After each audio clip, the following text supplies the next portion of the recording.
Who knows? Could have been suicide, could have been drugs, could have been, anything that's destructive, because that's kind of how people cope with not being able to control their feelings. As you grow up and you start finding people you're attracted to, or being around other people who are more popular or pretty, and they have all of these traits that seem to be what everybody loves, and you don't feel like you have those traits, or you really just don't have those traits. You feel like you lack.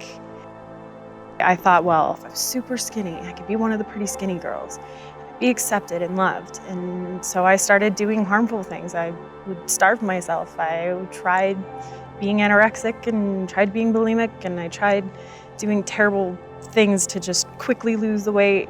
It was not working. I still was just not satisfied with myself, and I was not satisfied with my life. I went to a family gathering and my grandmother looked at me and was like, "You're all right, you look emaciated. You've always been a pretty girl, but you're really just losing a lot of weight. Are you okay?" When she pointed that out to me, I realized that I had an issue. I needed to really do something before I did harm to myself. You never really know what you're looking for until you find it. I was trying to do singing, and I was trying to widen my circle of friends, and I didn't really know what a burlesque show was. And I was just astounded by it. I had no idea what I was coming into. There are girls who are every shape and size, and they all love what they do, and they're all talented and beautiful, and that's really inspiring to watch, especially for somebody who struggles so hard with just wanting to look in the mirror and love what you see. It really does embrace the idea of self-acceptance. You are who you are, and that's beautiful and wonderful and just as important as anything else. When I found it, I was like, this is something I could do. I never thought in a million years when I started doing the classes and I thought, I'll sign up and I'll take all the classes. I don't know if I'll perform. And then I got to the performance, and I'm like, I'll do this performance. I don't know if I'll do it regularly. Maybe this will just be the one thing I do, and I'll be happy about that and have great memories. And then I did the performance, and it felt so amazing. And I got so much out of it, and I realized that it meant something, and it changed things for me. I wanted to continue it. I had gotten into a relationship where the person I was seeing saw it in the light of it's no different than being a dirty stripper.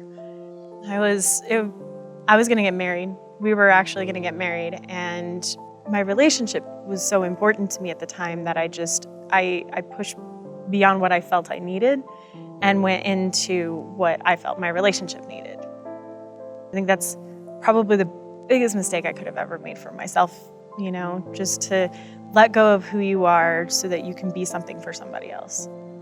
When the relationship failed, it felt like a terrible failure on my part. I went through and really assessed my breakdown of my relationship and why I got to where I was.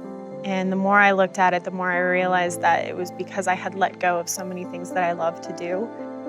The common sense factor of it just seemed to be to start rekindling all those things that I loved. Any place that wasn't going to accept this wasn't going to accept me. Any person who was not going to accept that I'm a burlesque dancer was not going to love me the way that I needed to be loved. It gave me something to be really, truly dedicated to. So my day-to-day life had direction and purpose and this thing. So for the very first time, Lanny's opened up auditions. When I heard about it, I came up with this act just specifically for the audition. I auditioned and I thought, okay, that's it. I did what I could do. And one night I got an email saying, "We really enjoyed your audition and we'd love to have you." So that was a dream come true. I got to perform in the one place that I've always wanted to be a regular performer. And then a little while goes by and I got an email, "Congratulations, you've been accepted into the Colorado Burlesque Festival." The accomplishment of that was such an ego boost.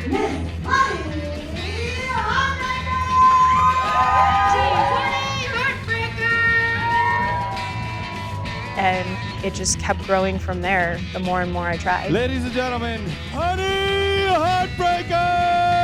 I got accepted into performing for Carnaval de Sensual, which is big.